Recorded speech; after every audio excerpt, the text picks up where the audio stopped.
Dudes, welcome to Splat from the Past, the only 80s themed horror and sci-fi show where things could get totally radical.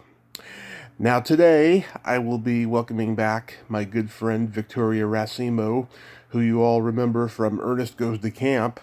I'm having her back on the show today. We're going to talk about any future projects that she would like to do post-pandemic, some of the social causes that she's involved with, and pretty much just anything that we can think of.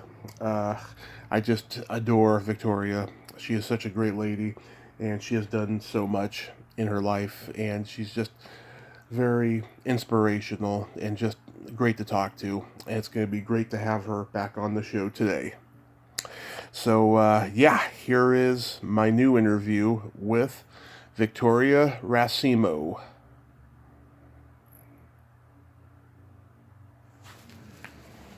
Hey, Victoria. Hi, Tommy. How are you? I am great. How are you?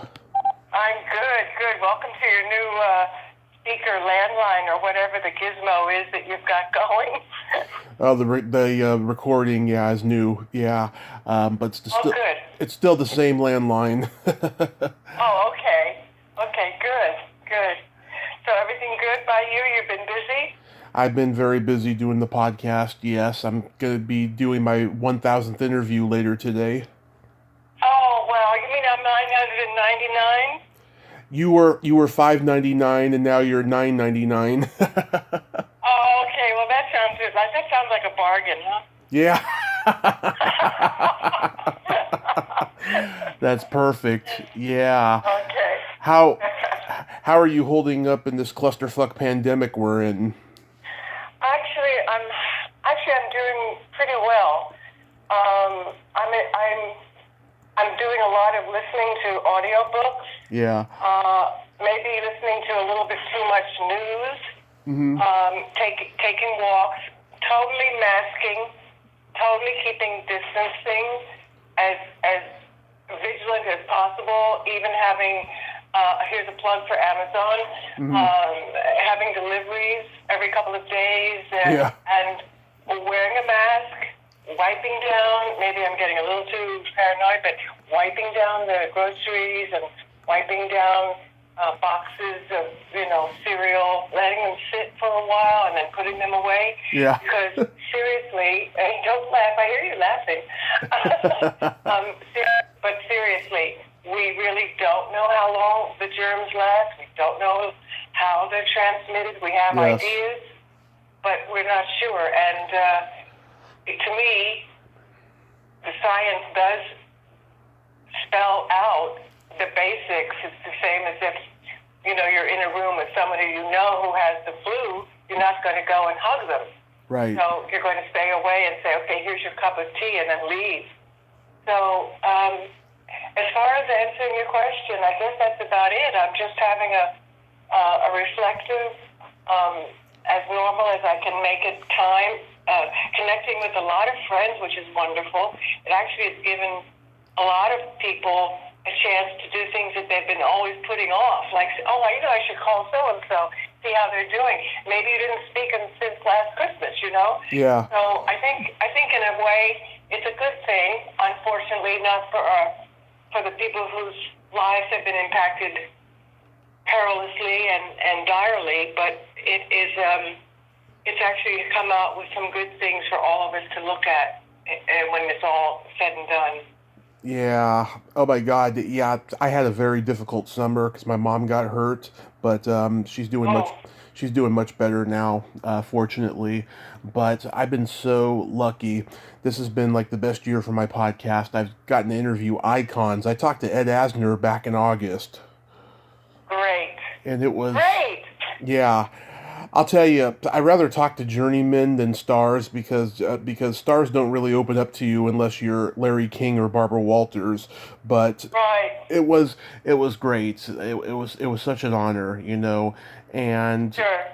I had to cancel some projects this year that I was really looking forward to that I may have to put off again until next year or maybe even 2022, depending on how quick we can get over all of this. But other than that, yeah, it's just been amazing. Well, I did, not to digress, but I remember working with Ed on the Lou Grant show. Mm-hmm. Lou Grant, and he was a terrific star personality then, actor, mainly actor. But yeah, I remember him well. But you that's good. You're getting some heavy hitters and some good things. And yes, you're right. To add to what I was saying earlier, the podcasts are just exploding, and this is a great opportunity for you in that sense. But I'm sorry to hear about your mom and those projects that might have been canceled or at least postponed. Let's look at it that way. Yeah, late postponed is a good way to put it. Absolutely. Yeah. And stuff. But your health is all right? You've been taking care of yourself as well? Yeah, last November I had my physical. I hadn't had one in almost 3 years at the time, and my blood sugar was a little high, and I had to go on a diet, and by March I lost 24 pounds, and Wow. I put maybe 7 pounds back on in July, and now I've lost that 7 pounds and an additional 15, so I've lost 31 pounds overall so far. And I go back to the doctor in a couple of weeks, and I have to do new lab work, so we'll see what happens and stuff. But I feel great overall. Are you eating some sort of special diet? I mean, everybody always, and rightly so, they tout vegetables and fruits and beans and grains and all that. Or is that Yeah, between or is that good? well, between January and March, I was doing the protein shake thing, and I was not drinking soda, and I was not eating candy like I had been, and all that stuff. And I was going to the gym every day, and I also had a physical therapist because I had some problems with my back. And since then, because our gym is closed here at the apartment, I haven't been able to exercise, and I just watch what I eat and stuff, and it's worked in my favor. I've replaced candy with raisins or mangoes whenever we have fresh mangoes over here at the store. And I haven't had any soda since July, so I'm feeling good. Good. Good. Well, it's there for a while. I didn't make a joke out of it. It sounded like our unemployment and our jobs growth market and our GDP. You go up 31, you lose 7, then you gain 3, and then you lose 4. Yeah. I mean, you've got to hopefully balance out and just keep it steady within a 2 pound up, 2 pound down range, I guess. Is that the optimum? Is that what your doctor is looking for? No, You're not almost near your normal? no. No, I got maybe 100 more pounds to go before I'm at my normal. Okay. Yeah, because after I recovered from my accident back in 2015 and stuff, it just became post traumatic depression and stuff, and it got really tough for me, especially since I hadn't been drinking anymore and Right. stuff, and I still haven't, and so yeah, so I'll get to it. I'll get to where I need to be weight wise. I hope so. Yeah, I will. But yeah, you mentioned to me an email about all your old colleagues that you lost this year. Yes. Yeah, we're starting off on a cheery note. Actually, it could be.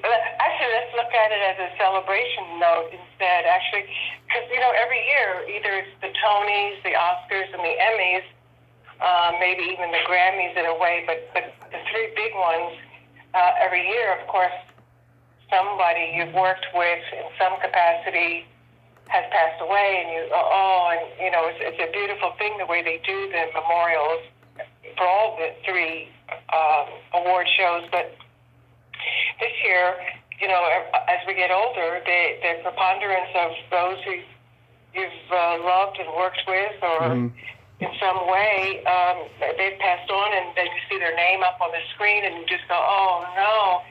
And this year, last year were a bunch, year before a bunch, but this year seemed to be a little bit more. And I thought, my goodness. And I this morning, in preparation of talking with you, I went to the Emmy site, and then I asked for the memorial list, and they have it alphabetically. Mm-hmm. So I literally started writing down the names alphabetically of the people that I thought that, you know, you'd like to hear about, that I had a personal story or interaction with in my career. Yeah. And instead of it being depressing, while it's sad that we lose all these wonderful people, it also made me feel, in remembering them, as I said earlier, it's like a celebration. So let's think of it that way, rather than a mournful thing. And hopefully some of my stories are funny. Some of them are just the fact that I worked with them and that it meant a lot. Mm-hmm. Yeah, I got to interview two people 2 weeks before they died this year. First I talked to James Drury, who was the Virginian. He had some great stories. I have a regret, though, of arguing with him about something, about a movie he did. But other than that, it was great. And then I talked to Richard Hurd, a great character actor who looked like Carl Malden. Oh, yes. Yeah, he interviewed me a lot during that interview. There's so much stuff I didn't get to ask him. And he died about 2 weeks later. And then of course there was a couple people that I was supposed to interview that died before I could, like Joel Reed and Mark Blum, the great actor from New York. I was going to interview him because I love so many movies he did, and he died of COVID, unfortunately. Wow. Yeah. Well, do you want to start? Yeah. You want me to start talking? Well, literally they are alphabetical. So, as they say, disclaimer, this is not in order of preference or in importance. Yeah. Well, the first one that jumped up for me was Rene Oberginois. Oh, great actor. I know. And of course, umpteen wonderful projects and projects and stories and films and television. And theater as well. He's a New Yorker. But the project that we worked on together was a mini-series called The Rhineman Exchange. Mm-hmm. I don't know if you recall that or remember it. The Rhineman Exchange, we shot it entirely in Cuernavaca, Mexico, which was an incredible location. I mean, what's not to love about 2.5 months, all expenses paid, beautiful villa, bougainvillea outside your window, delicious Mexican food, and you just be driven to set and you get to work with great actors like Rene and Lauren Hutton.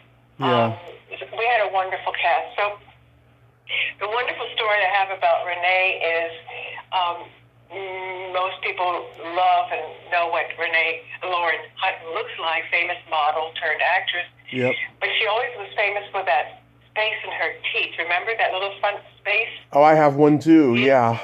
Yeah. Oh, good. Well, you know, there's a myth about it being a sign of aristocracy. The way the Spanish king, I don't remember which king it was, but he had a sibilant S, so that it was like that, and so that's why when you hear so-called high Spanish, you hear Castilian, because he couldn't pronounce S's, so everybody, to emulate the king and not to insult him, they would speak with that sibilant S as well. So people say that the little space in the middle of the front teeth is a sign of aristocracy or something, because I don't know who or what king or queen had it, but you're in good company because it does have a myth, just like the S, that you are highborn. Anyway, Lauren Hutton, getting back to the story, has this famous space in her teeth, but for this particular project, I guess it was she was still modeling, so they wanted to kind of take away from her model persona as much as possible. Yeah. She wanted to be, actress in the film. So she had a special tooth supplement for that space. So there would be no space, and she would just have a lovely smile and be able to talk and be a different character. Well, in the midst of our shooting, she lost the replacement. She lost that replacement thing, that and we couldn't find it. So they had to change the schedule around, change the day's shooting until they could contact New York and have it sent down immediately because she could go back to work. Well, Rene happened to be going back and forth to New York a lot whenever he wasn't in a 2.5-month spread. You don't work every single day. Mm-hmm. Rene happened to be in New York at the time. So, FedEx really didn't exist at that time. This is in the 70s, right? Mm-hmm. The 70s. So they contacted Rene and they said, "Oh, Rene, when you get back, as soon as you get back," I guess it was the next day or so, go to the office, pick up the tooth, and bring it and hand carry it, which he did. Well, Rene, I, and Lauren were all next door to each other in the hotel, literally room 1, 2, and 3. So Rene gets in late at night, flying in, and he calls me up and he says, "Victoria," he said, "I have the tooth." I said, "Oh, okay, great." He said, "But now, what do we do with it? Where should we put it?" I said, "Well, we don't want to waken her." Well, okay, we literally put the tooth in its box, in its sterile thing, right inside the potted palm plant that was outside her door. We each had one, down the hallway. Yeah. And it was all tiles and Spanish tiles. So we literally buried the tooth in the potted plant, and we wrote a note, and we slipped it under her door. Yeah. And the note read, "The tooth is in the plant to your right." We were hysterical. We ran down the hall, and then we could giggle. I either giggle or wet my pants. It was one or the other. Because the idea that we put Lauren Hutton's tooth in a potted plant was hysterical. And it made me laugh, because when I saw his name come up on the crawl, that's the first thing I remember about that, time. But to honor him as well, what an actor and what a wonderful career he had. So many different roles, and he was such a point of levity on the set. He was very funny and always cordial with us. We just had a good time. I mean, if we could put a tooth in a potted plant, who he was, So that's my Rene Oberginois, one of the stories. Anyway. Yeah. I just. And Lauren got, but I was just gonna say, I just looked up that miniseries on IMDb. That's got a great cast, including an actor I used to love, and then he had a pedophile scandal, Stephen Collins. Yes. I actually did work on a film called Choke Canyon with him years later. Oh yeah, I remember that movie. Yeah, we had a wonderful. In fact, he was very early on a computer Mac fan, and I still am just a dodo with computers. I do emails and that's it. Mm-hmm. But he was showing me all how to do the Mac stuff, and he was creating files and disks. At that time, it was the old time disk slide into the green screen, Yeah. But I remember spending a lot of time with him. Yeah, Stephen. It was a great cast. Yeah. There's some others. Name some others who were in there. Let's see. Hold on. Let me go back. Yeah, I just saw somebody that we just lost recently too in there, I think. Yeah. Oh no, that's a different one. Never mind. Vince Edwards was in there. Right. Jose Ferrer, Roddy McDowell, John Huston. Yes. Wow. Yes. That's amazing. Roddy McDowell didn't pass away this year. He passed away a couple of years ago. Right. Roddy McDowell was a very good friend of my agent, the Lance Office, and Marion Rosenberg, and I have the honor, if you go on my website, I think they're there, I'm not sure. I met Roddy McDowell at my agent's office, Mm-hmm. and he actually he wanted to take my picture. And Roddy was very famous for, whenever he was working, he would take pictures of the set, take pictures of the actors, directors, everybody. Mm-hmm. That was he was not just a hobbyist, he was a really, really good photographer. So I had the pleasure and the honor of going to his house in Studio City, and I sat in his big, high, tall director's chair. They have the small ones and the high ones. The high chair, on his patio, and I have 3 beautiful, huge pictures, black and white, that he took of me. And I used them as my headshot, actually. And, of course, on the side, it was such an honor to say, Roddy McDowell, photo. So. Who else is on the list? Oh, yes. Okay, well, the next one up is Robert Conrad. Yes, Robert Conrad. And Black Sheep Squadron. And coming from New York, anytime you see a pit bull, of course you think, and this pit bull lovers, please forgive me, but coming from New York, it's a natural inclination. Anytime you see a pit bull, you think, uh-oh, I better cross the street and walk on the other side. Do they have this pit bull on a chain link necklace collar because they're a drug dealer, or because they're a gangster, or because they're a policeman in disguise? But whatever it is, you stay away from pit bulls. Well, Robert Conrad was well known, I found out afterwards, for having pit bulls as his pets, not as guard dogs. And I remember the first day I came out of my trailer, and he was coming out of his trailer on the other side, 50 feet across the way, and 2 huge pit bulls came charging down the stairs, and I totally freaked, and I jumped back into my trailer, and I closed the door, because I saw a pit bull, and I come from New York, and that was the only thing I could think of. Why would he have pit bulls? Well, it turned out that they're absolutely lovely, lovely, sweet animals. Yeah. They went everywhere with him. And so, of course, afterwards I told him that I didn't think he was a drug dealer, but that I certainly was scared that was he going to be okay. Yeah. Shared some laughs. And so I got to know his dogs really well. And then, of course, I have a great dog lover and a great animal lover.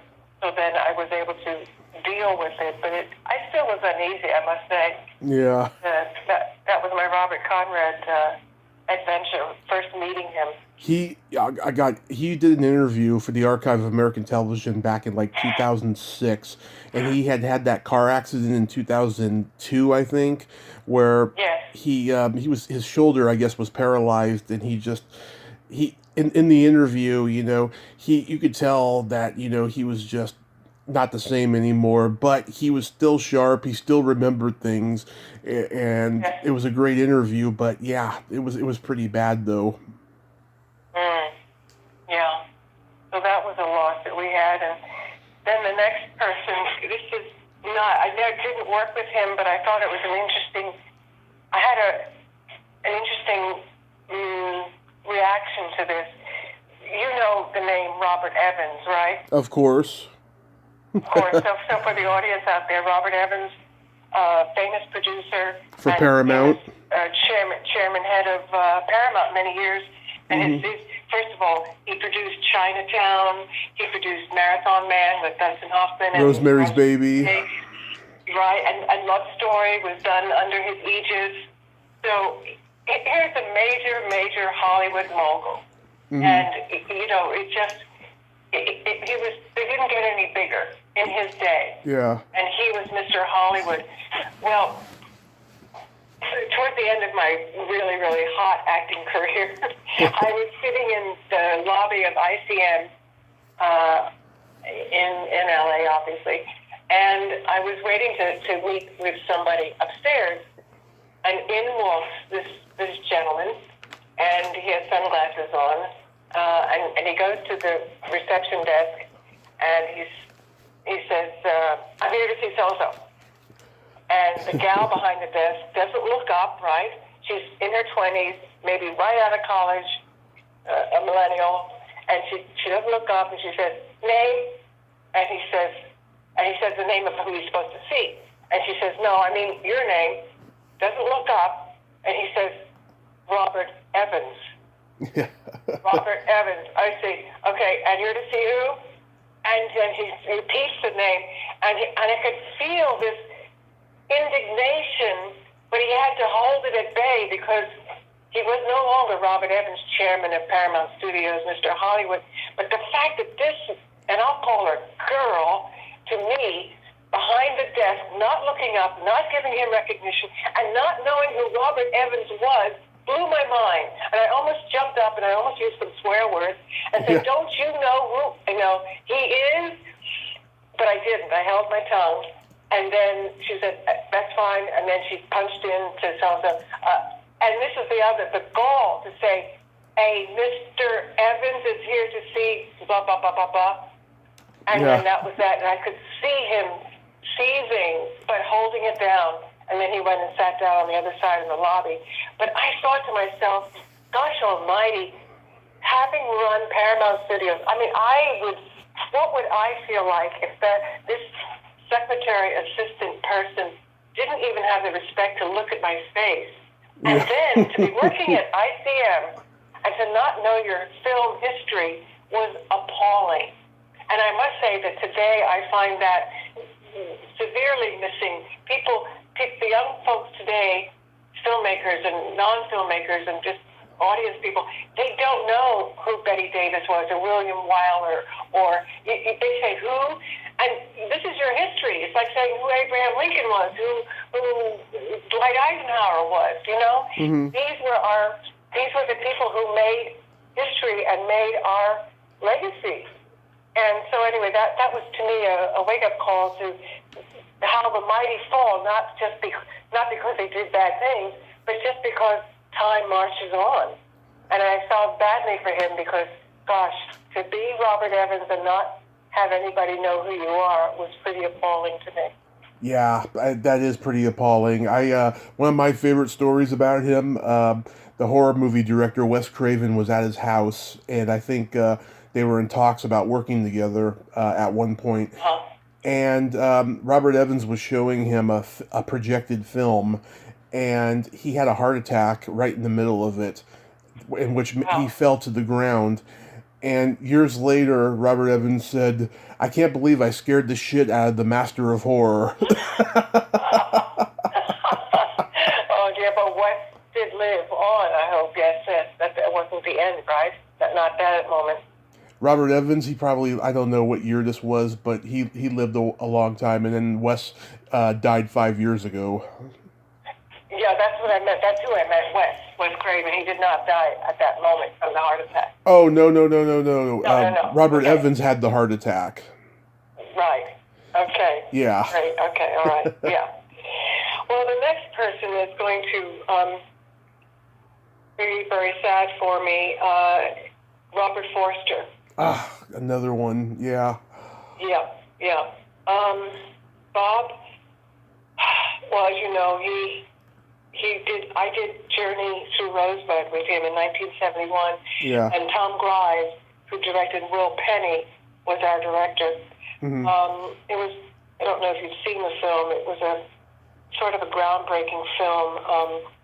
It got some really fantastic artistic, because it was an independent artsy film about a Indian Vietnam vet returning and can't get a job. Pretty much like the story of today of our wonderful vets coming back from Iraq or Afghanistan or wherever, and life is hard and not being very kind to them. Anyway, Robert Forster plays this American Indian who has a similar story, returns and cannot, doesn't get a fair shake.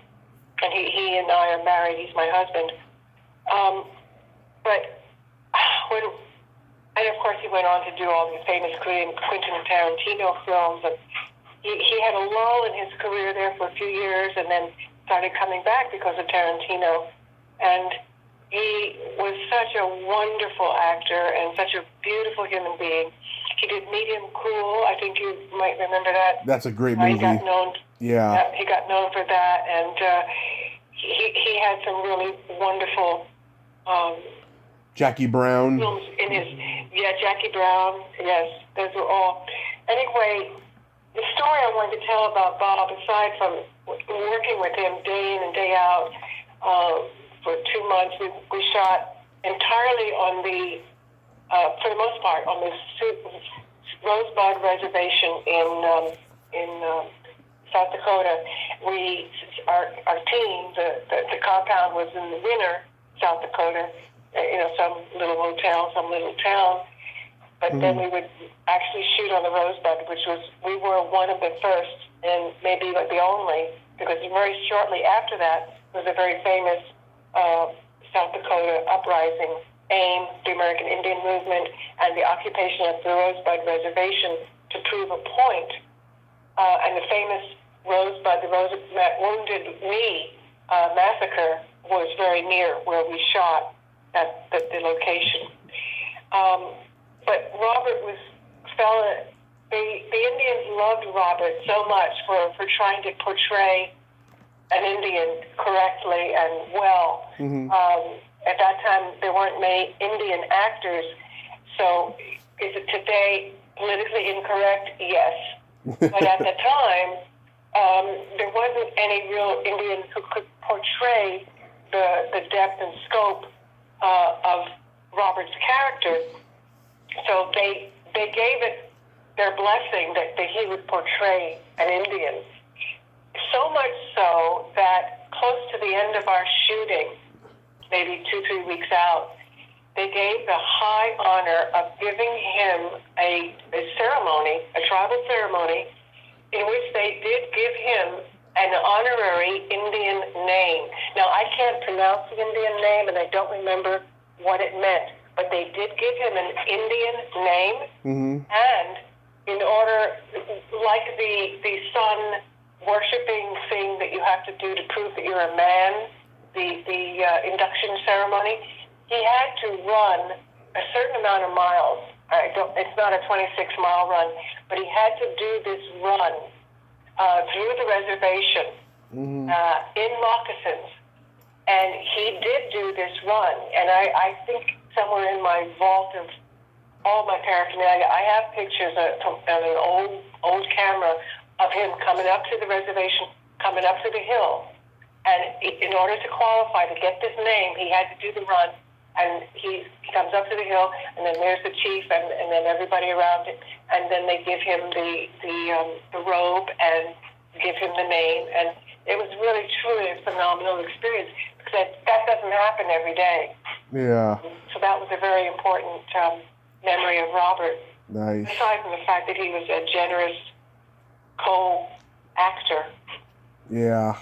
That's what I heard about him. Yeah. Anybody else? Yeah, am I getting boring to you? No. I'm just okay. saying. All right. Well, let me just jump down and Buck Henry. Oh, loved him. Yeah, Buck Henry. I mean, I jumped down and passed a few here, but Buck Henry, I worked with him on Day of the Dolphin because he wrote the screenplay. Mike Nichols directed, of course.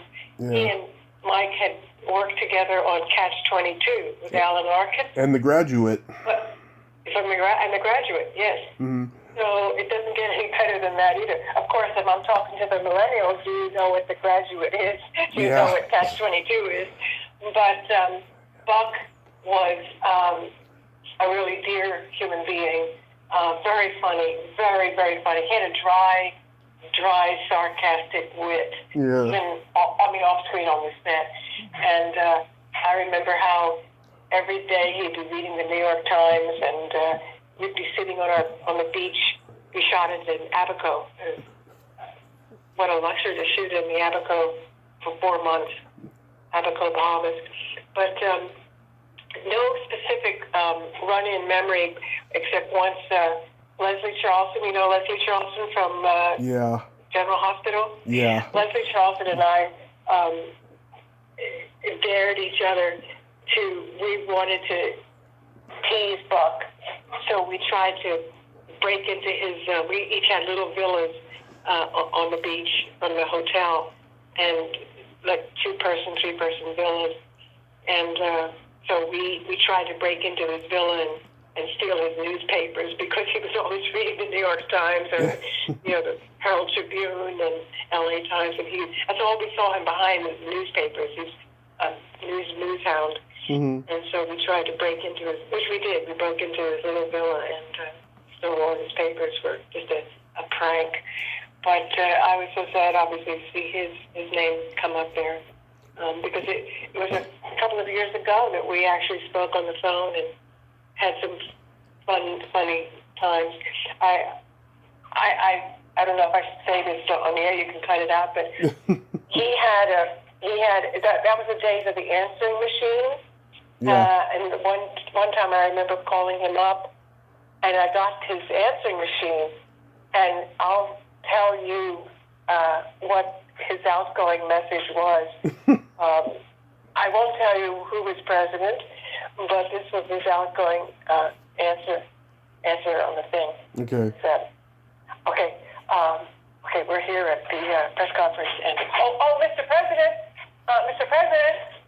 and then Mr.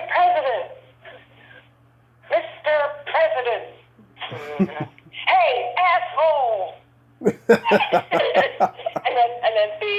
then you're supposed to leave your message. That's brilliant. I remember calling that thing up a lot just because I wanted to hear him doing it. But that's his humor, and it was so funny because he created this, which sounded like a press conference going on in the back with hubba, hubba, hubba, hubba, and then finally yelling out, hey, asshole. So I guess that could apply to every president we've ever had, probably at some point, right? Pretty much. Yeah.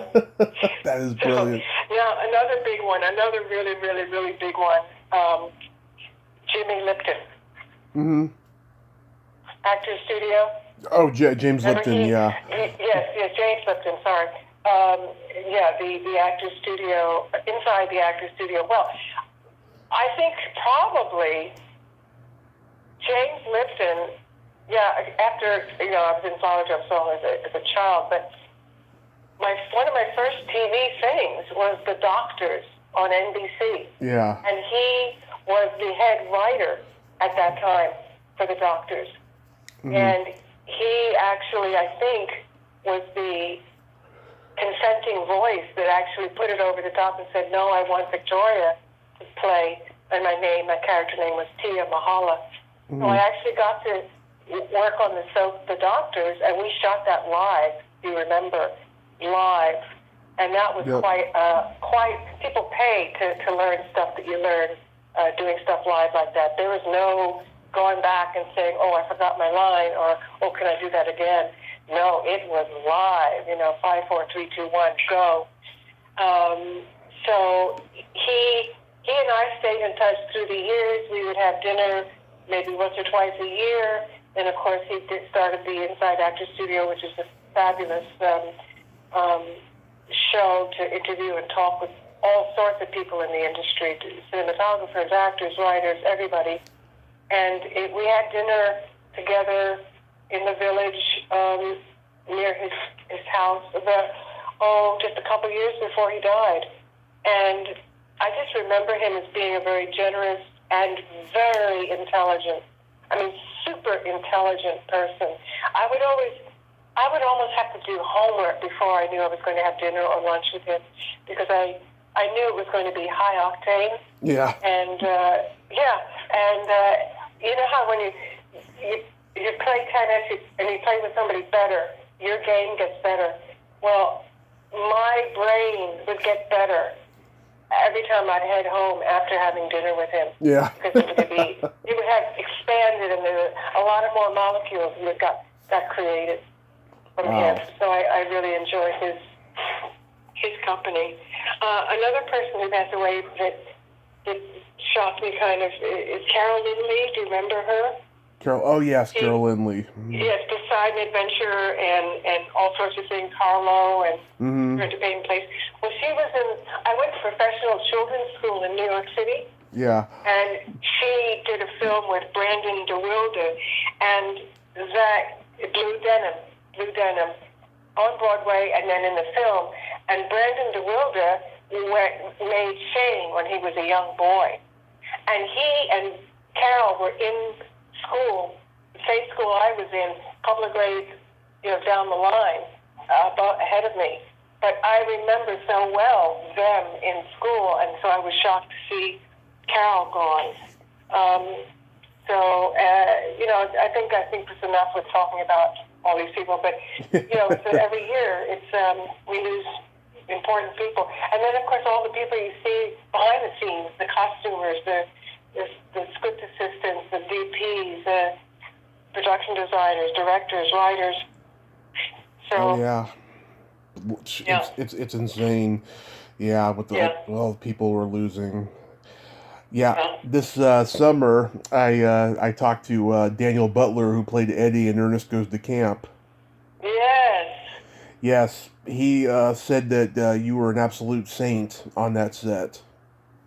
Aw. Oh, how sweet. Yes. Aw. He said Aw. he just admired how you were able to put up so much being the only woman there. That's true. Yes, the insanity around it was all, the boy, male, macho thinking. It was fun, though. I loved it. I think I really did take on the persona of Nurse St. Cloud, being the steady hand and enough boys, Yeah, but I had that's sweet of him, very sweet. He's a very nice guy. He's a very nice guy. Yes, I enjoyed talking to him. We talked for over 90 minutes, and he was just fabulous with his stories. Mm-hmm. Yeah, so you were talking about the causes that you were involved in on your website. Yeah, we just recently created. I've always kind of in the back of my mind, I thought, it's a hard work to do a website, I guess. But one of my friends, Tana Young, and she helped me create the website and did a beautiful job. And it's pretty easy. It's my name.com, VictoriaRacimo.com. And by putting together all these things, I've kind of compiled pretty much my whole career. And my whole career, I realized, is not just about acting and not about directing or writing. My career is also who you are. And what I am very, very passionate about is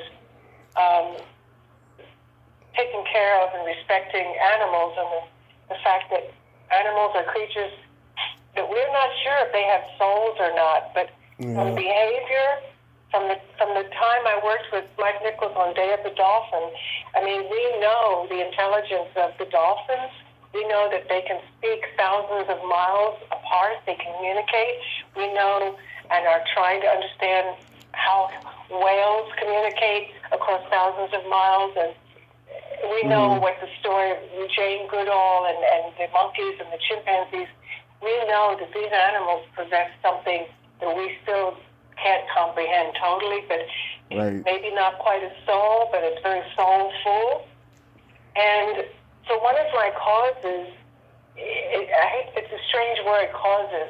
One of my passions is devoting time, my spare time, to doing what I can to make people aware of how equines, horses in particular, but under the name equines are burros and donkeys and mules and wild mustangs and all sorts of all the equines, but particularly horses. Mm-hmm.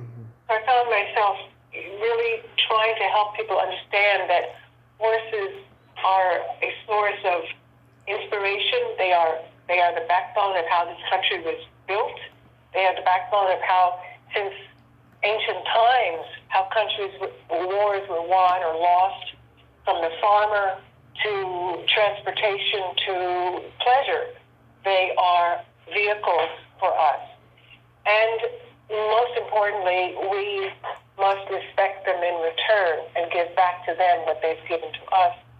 And I discovered that horses are often very much abused, neglected, and let go whenever they don't produce, whether it be as workhorses and they're too old, or as ponies in the petting zoos, or racehorses don't produce on the track and win, or if they don't produce in the breeding shed and they're too old to produce babies, foals, then they are shunted, they're put aside. Now, a great deal of horses are saved and given a second career as a jumping horse or as a dressage horse or some other disciplines. people aren't aware that there's such a great, terrible thing going on in the country, and it's been going on for decades, especially in our country, is horse slaughter.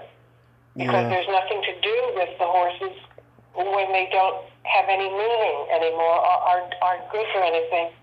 And so I discovered many organizations out there, nonprofits, that work hard to save horses from slaughter and to save them and give them second careers, or just give them a home if they're able to be cured or helped, at least have the last years of their lives be as comfortable and as happy as possible.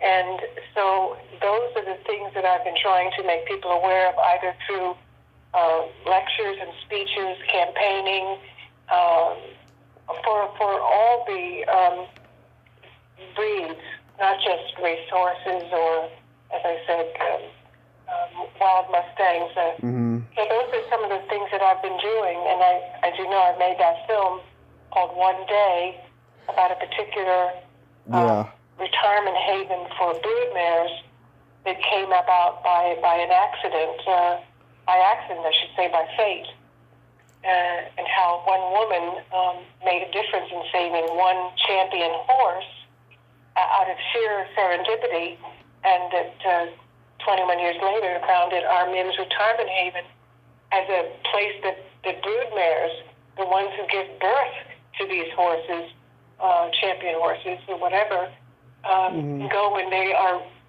no longer producing and they don't want them slaughtered.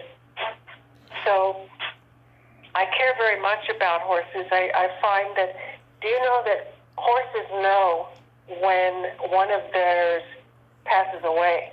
I have pictures when I visited our Mims Haven where a horse had passed away, and the horses on the farm knew. They had a sense of that demise, and they stood in front of the open stall, the empty open stall, with their heads bowed, literally bowed, and they just stood in silence. All the horses knew that one of theirs had died, and they grieved. So if a creature can grieve, you've got to believe they have a soul. Yeah. I don't know why people slaughter horses. That's just it's unnecessary. They're just beautiful animals, and up here in the countryside where me and my mother live, we pass by stables all the times with horses and cows and baby cows, and it's just they add so much wonderment to the scenery, I feel. Yes.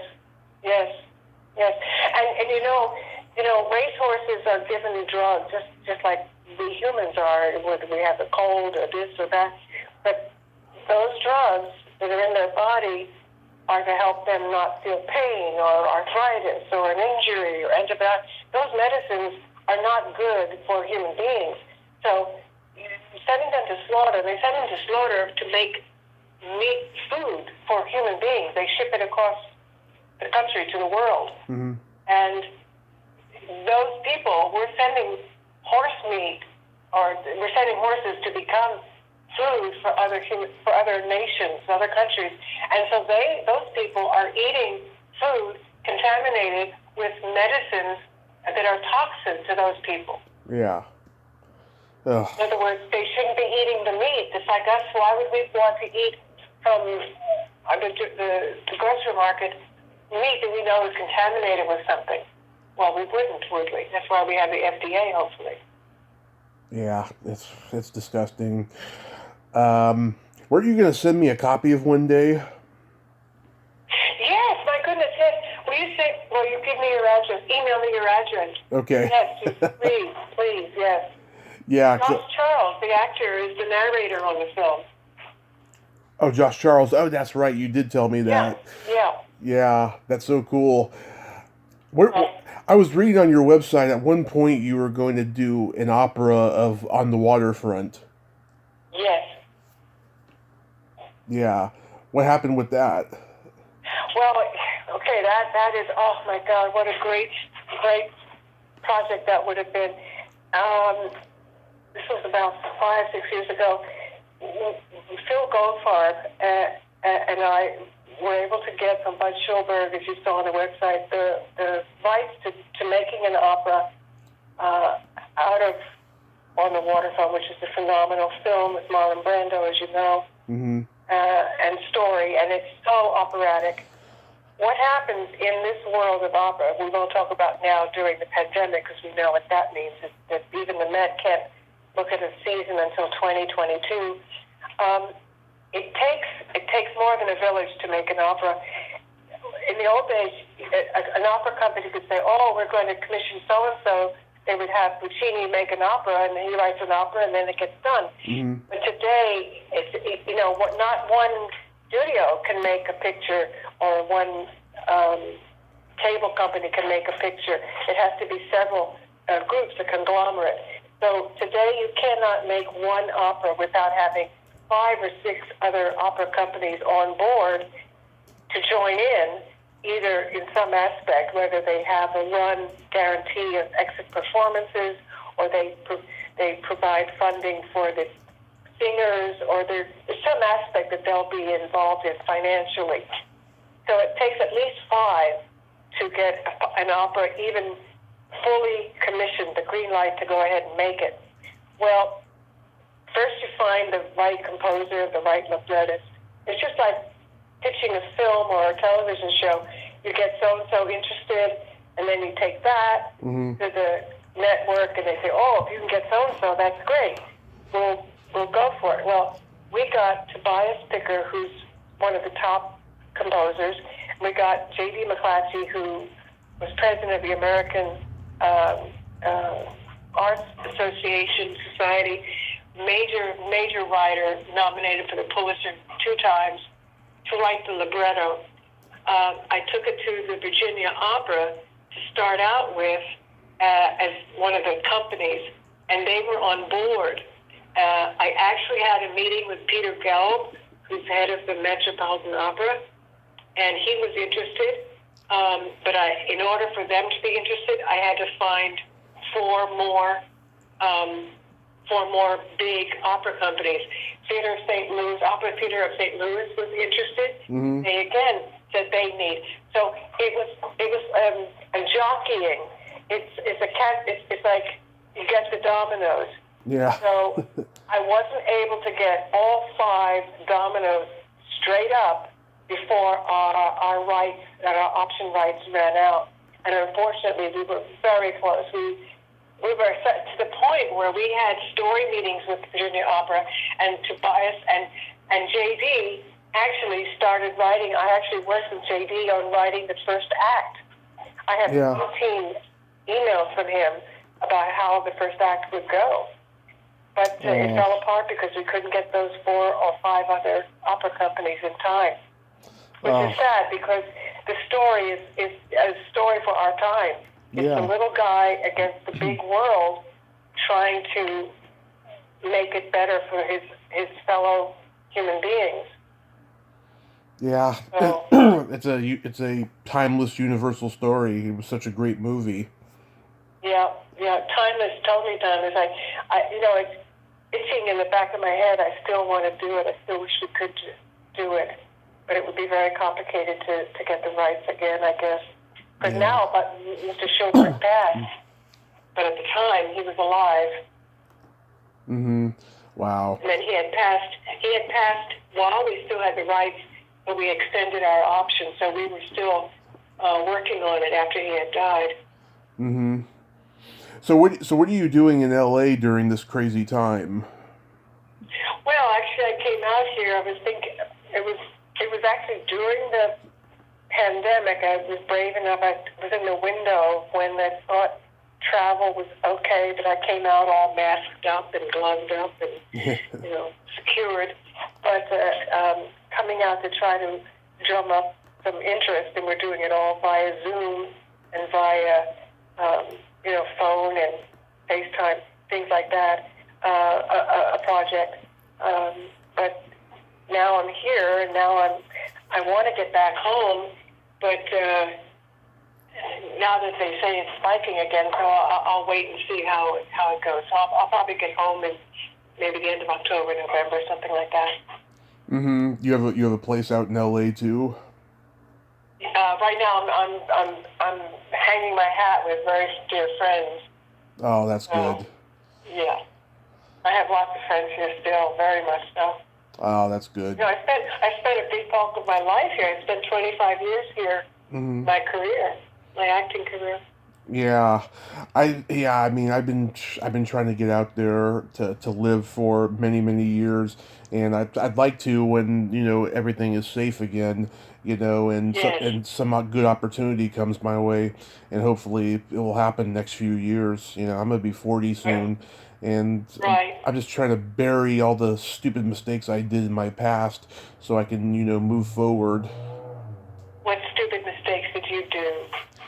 Drinking, being an idiot, all the stuff that led up to me having an accident, um, just not focusing on goals and anything because I had no mentors, I had no one to keep me going, to tell me that I was doing good, no one to inspire me really, because I was just surrounded by people who just they didn't know anything, basically.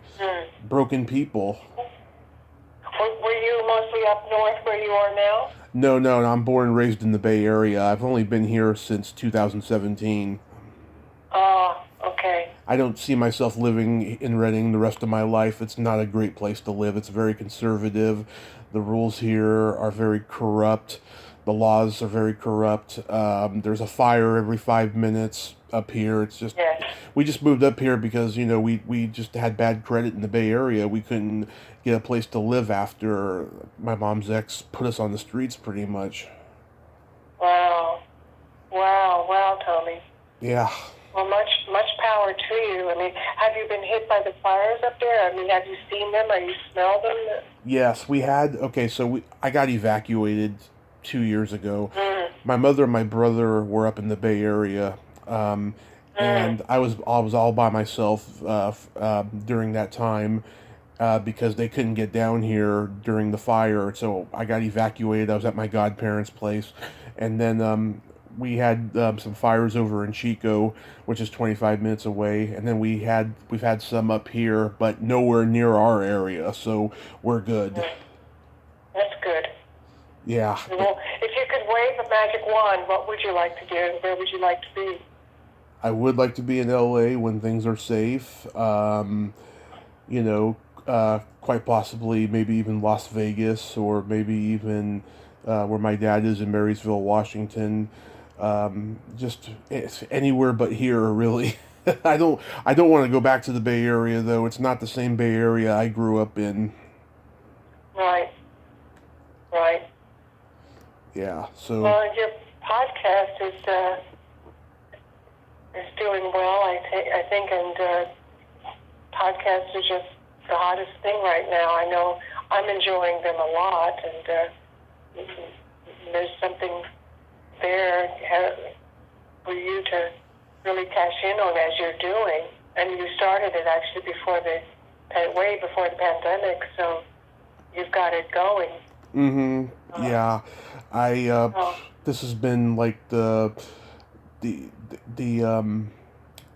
test of fate, really. It's been, I mean, next year I'm going to cut down how many podcasts a week I do because I just need to take care of me and take care of my mother more. Because I've been just knocking them out for the last 3 years. That's why I got to 1,000 already today, and I need to cut back, Mm-hmm. But what do you think what is your theme? What is your specialty, do you think, in your podcast? I love talking about, show business. I love talking about persevering and, the journey and all that stuff. I think that's my specialty. So I think, if I may, I would say because you love history, as I was speaking earlier about all these people that, have passed that I've worked with, the specialty would be, in the podcast, you have to have a specialty, you have to have a thing to hang it on. Yours could be what the people who are still around, their stories, and the relevance that making people aware of what projects, what they did, and their experiences, A, before they go, and B, it's history. It's history, so that it's almost a living museum, because it's entertainment. Yeah, exactly. You know, don't try to compete with, you know, the flavor of the month. It's more about the people who mattered and continue to matter, but the people who mattered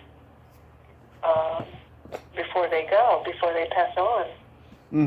Yeah, I've inspired. In a happier sense, as a celebration rather than as, oh my God, they're going to die. It's not that. Yeah. It's about celebrating and bringing to light what their lives are, you know, and what they do now. Like if you were to interview Tony Bennett, for God's sakes, Yeah. you would talk about his paintings. You would talk about him in his apartment overlooking Central Park. Right. How he paints the different colors of fall, you know? Yeah. Instead of leaving his art in San Francisco. Yeah, exactly. Yeah, I mean, I've inspired so many people I've reached out to, and I've told them, you know, my story, and I've listened to their story and all that, and I feel really great because I make them feel like, you know, they're important, you know, because they were forgotten for so long. Yes. So that's something you're doing good on. Yeah, I'm just enjoying it. You know, there's other things I'd like to do, but right now this is all that I have. Right. Well, I think it's terrific. Oh, why don't you haven't asked me any questions. I've been doing all the yammering here. You haven't asked me any questions. It's free-form conversation, don't worry, but... All right. Last time you had a lot of questions for me. Well, I would like to know, I mean, like, really quickly before I get to my 1000th interview, do you have any projects that you want to do in the future that you can talk about? Well, one I can't talk about because that's why I'm here. Yeah. But, you know, knock wood, cross fingers, and all that. But I have already begun outlining and I don't want to sound cornball and like everybody does it, but truly, kind of like what we're talking about, I've begun the parameters of writing my memoir, my book. Nice. And, nice. Huh? Nice, because I'll buy it. I'd love to read it. Well, I'm going to send you an autographed copy. Oh. And it's not, yes. I mean, people would say, oh, memoir, people egotistical, but I've been listening to a lot of memoirs, and I've been gaining insight into, yes, these people have had a lot of wonderful experiences, but at the bottom and the core of it, it's what's the takeaway? What do you come away with? And there's a sense of humility and a sense of growth. I listened to Alicia Keys' autobiography. I listened to Michelle Obama. I've listened to Madeleine Albright, and interviews, a lot of podcasts with people who are writing memoirs. And the takeaway should really be about what does the person learn about their life when they're writing about their life. And for me, I'm discovering it's all in baby steps, and it's not about just events and circumstances that were exciting or frightening or memorable. It's really about how has it changed you, if it has changed you, if it hasn't, how has it not changed you, and what did you get, do you think does one think they've become more insightful about life or themselves, and what is the personal growth? And I find that that's really what's motivating me, because there's something deeper than the things you've done or that have been entertaining or different. It's about what do we glean when all is said and done? What do we glean from our experiences, Mm-hmm. whether they were accidents or serendipity or on purpose, planned. Did the plan not go out so well? Mm-hmm. How do you, in the substance, look at it? So I find that was that's what I'm digging into, looking for. Because I really am I'm very proud of what I've done in my life, Mm-hmm. and what I continue to do, like my horses and my equine advocacy. But I'm very proud and the range of what I've done. And I dare say a lot of people, we've all done something wonderful. We've all done something horrible. We've all done something we're ashamed of. We've all done something that we'd like to do over again. But there's certainly a panorama in my life that I'm proud of. I'm proud of almost everything I've ever done, and they're all very different. And I think there's some unusual things that a lot of people may have never done. And so I think I'm interested to share that. That's wonderful, Victoria, and I hope you get to. And I want to leave you on these 2 jokes that I got. Oh, here we go. Okay, go ahead. Do I need Lysol? No, you don't need Lysol or mace. Okay, all right, go ahead. What did the elephant say to the naked man? I don't know what. Man, how can you breathe out of that thing? Okay, good.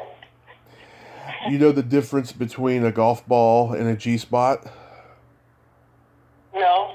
A man will spend 20 minutes looking for a golf ball. That's funny.